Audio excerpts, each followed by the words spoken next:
রেমান, খেতে আয়ে। এই দুপুরবেলা শুয়ে আছিস কেন? মা, আমার শরীর ভালো না, অনেক জ্বর। হায় আল্লাহ, তোর গা তো জ্বরে পুড়ে যাচ্ছে।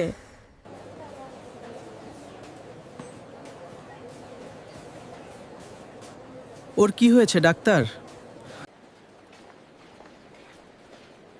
আপনার ছেলের এন্টারিক ফিভার হয়েছে। প্রচলিত ভাষায় আমরা টাইফয়েড ফিভারও বলে থাকি। ডাক্তার, জ্বর কমছে না কেন? কাল থেকে চিকিৎসা করছেন।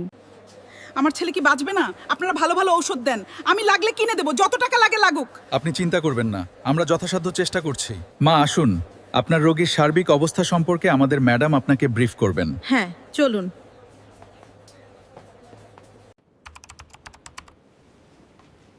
টাইফয়েড বা এন্টারিক ফিভার আমাদের দেশে জ্বর হবার কারণগুলোর মাঝে অন্যতম কারণ টাইফয়েড ও হেপাটাইটিসে, কলেরা, ডিসেন্ট্রির মতো পানিবাহিত রোগ।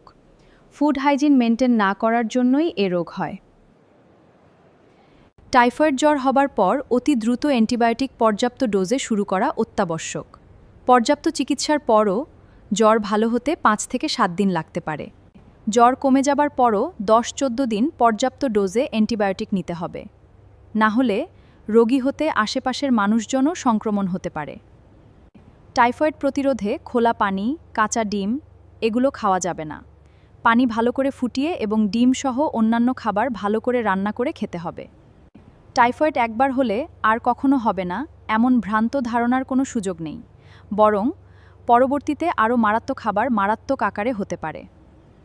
টাইফয়েড নিরাপদ পানি পান করুন, খাবার ভালো করে রান্না করে খান, নিয়মিত খাওয়ার আগে ও পরে আপনার 2 হাত খাবার প্লেট সাবান দিয়ে পরিষ্কার করুন। ধন্যবাদ।